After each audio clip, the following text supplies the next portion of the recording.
Okay, amigas, amigas y amigos. I'm going to talk about, this is maybe a little teaser for a course that I'm going to put online. I'm going to have some paid courses if you would like to get involved in that type of thing and talk a little bit about a little deeper if you want to get a little more committed to this particular school for life, as I call it. And I want to talk about paths. You'll hear it from time to time, me put my earpiece back in my ear as I do it every single video at least once, if not three times. But you'll hear me from time to time talk about a transition point in my life, which is very common, for people. This gets back to paths, actually. We have people who sort of follow what I would call sort of a linear path. In other words, they get on a certain zone, and it's sort of a steady climbish or so in a direction that's very sort of predictable at a young age. And then we have, people who head in one direction, and it all kind of, whether by choice or it all collapses, have a very dramatic change in a direction in life. And then we have people that kind of wander and go all over the place, and then something happens, and everything collapses, and then you come up and you're like, aha, this is where to go. Well, that's sort of my zone. Actually, very common for people in my field, because life teaching is a very weird path. There's no job posting. There's no place you put a resume in. You really have to courageously create that path for you. And so it's a very, very strange, unless something very dramatic happens that kicks you in the butt and says, hey, this is kind of what you should be doing. Often you're like, no, I don't want to do that. Life teaching, just for the sake of discussion, was the last thing I ever wanted to do, just because it just seemed like such a strange job. It just seemed like, you go to invited over to dinner, and people ask you what you do, and you say, well, I'm a life teacher, and everyone heads for the door. It seems like something where it'd be very easy for people to be intimidated by, or for put you under a lot more questions to your qualifications and yada yada yada. So I was like, I don't want to be that guy.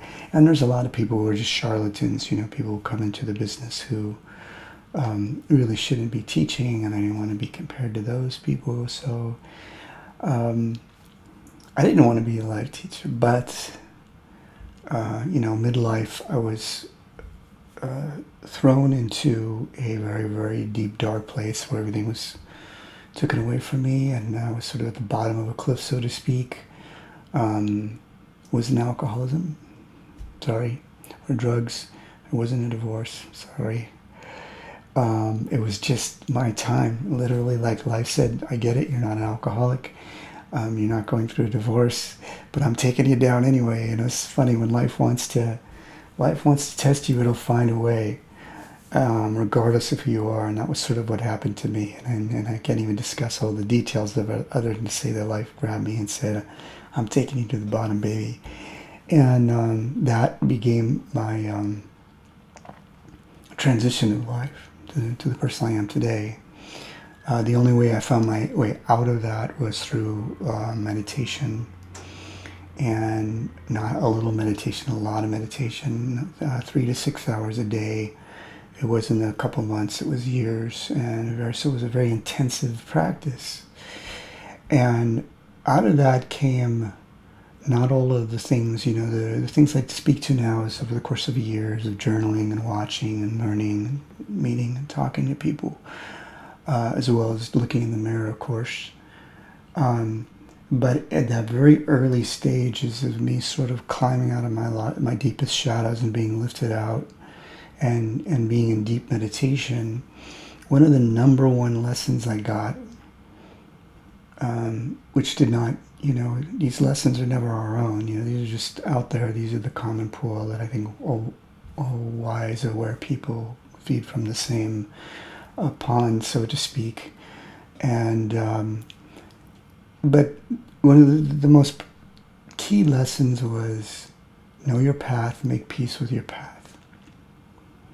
Don't decide what your path is. That doesn't mean you can't have a vision or goal. We're all driven by visions and goals. Absolutely have visions and goals. 100% have visions and goals. But don't go out of your way to force yourself on a path because you think that's the path you need to be on. Your path is your path. I do believe in destiny. And, out of my meditation came the most important thing is if we are not in conflict with the path that we're supposed to walk on, that is the best case scenario for us. We're going to have all the tests we're supposed to have, all the challenges we're going to have, all our highs that we're supposed to have, our lows, our successes and our failures. There isn't one person on the face of this earth, no matter how much or how little you have, what you've accomplished or what you have not accomplished, who hasn't experienced similar levels of highs and lows of feeling full or empty or satisfied or not satisfied. They just take different forms and structures depending on who we are. And when we understand that, we can get on this business of just walking our path. And then when we face challenges, we're more likely to go, this is my challenge. No matter how small or great that challenge is, my path asks me to meet this challenge. And it's human nature sometimes to, unless we're just emphatic about a goal, we are so obsessed about a goal and we just know it's meant for us to be. It's human nature to start doubting when we get into a major challenge. Maybe this isn't the right path for me. Maybe I should have gone this path or that path or the other path. And then, of course, when the course I have, I'll talk to this a lot. There's nuances to these paths. I alluded to that a little earlier. There's people who naturally have a very, very linear path. They're going to have highs and lows, but they're sort of building and then withdrawing and building, withdrawing, and it's sort of this so slow, almost predictable climb. There's some people who go up really fast towards something in life, achieve something very, very early, and then hit something and come crashing way down and have to sort of climb their way up. Sometimes that's a very consistent climb. Sometimes that's a upbeat, kind of a roller coaster. Some people's whole lives feel like just a mad roller coaster with not sure where they're going. And then they hit a certain time in life just when they think that nothing is stable, and they find something stable to hang on to, and they invest in that, and they grow. These are all valid paths, my friends. One is not better than the other. Each one of these has our name on it. We're already on one of these paths, and our job is to walk that one wisely. For that person that's on that constant roller coaster, it gets crazy not having a sense of root or a sense of stability, that we have. But chances are there's probably something in our character or our past that's caused that. So somewhere later in our life, we can find that thing eventually, maybe not when we want to, where we find some stability and we're able to invest in it. Success, baby. We won on that path. That is the best possible outcome is not how do we avoid the roller coaster. The best possible outcome is how do we find our way to that stability? How do we get there eventually? You see, and so every path has its own reward and its challenge. A lot of people look at that linear road and they go, I wish my life was more linear. But in reality, they really wouldn't want it because what is that? That's the predictable life. Somebody has to like that level of predictability and just getting up in repetition and predictable, not being at war with that and being at peace with that. And okay, that's all right. 10 years from now I'll get here. 15 years from now I'll get there. 20 years. A lot of people can't handle that. And that person has an art of what do you do to mix it up a little bit without jumping ship on your linear path. What are the things that you do to keep life invigorated and interesting? So you see, there's an art to each of our paths. It's not being on another path. It's understanding our path.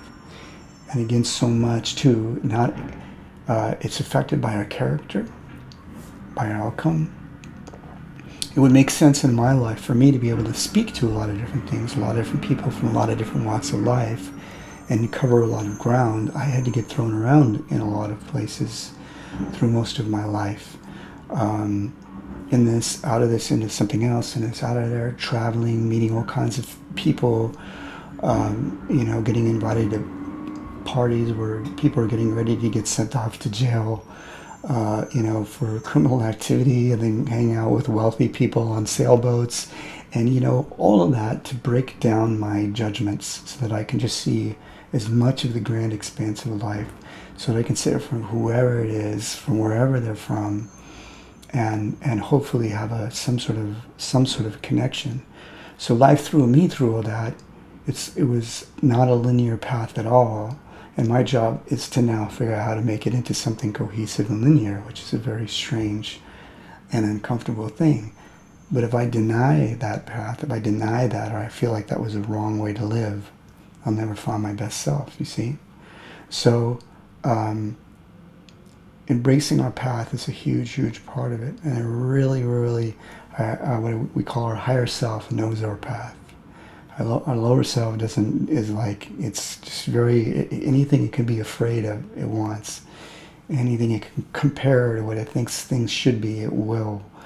Anything where it could say, hey, this could have been easier or better, that's what it will do. Our higher mind knows exactly all the stuff we have to go through, and hence why it's not always so easy to listen to our higher mind, because sometimes our higher mind knows when we need to go through a painful challenge. Our higher mind isn't always like, hey, it's all roses. Our higher mind often knows when we're heading through those parts of our path, and it's like, hunker down, baby, figure this out. We need this. We need to come through this. We need to get the strength and resilience and wisdom out of it. So, again, this is a little bit of a teaser and introductory talk. I'm going to have a whole course on paths, and we're going to talk about all these different paths.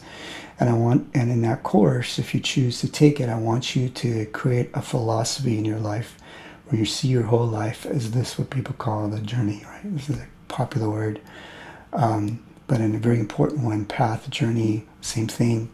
Path is a little more specific when we talk about path, because we can talk about journeys that have different paths, so we can talk about different paths, and maybe you can recognize a little bit of the path you're on.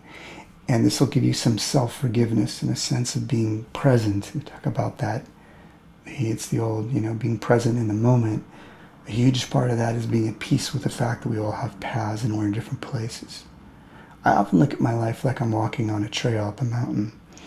And if you ever do hiking, there are trails that go straight up. There are trails that kind of go on like this. There's trails that go roly-poly up and down that can be very exhausting, because the minute you go up, you're going down again, then you're going up again. Just when you think you're getting relaxed, you got to go up again. And I imagine my life as just being some sort of trail through the wilderness.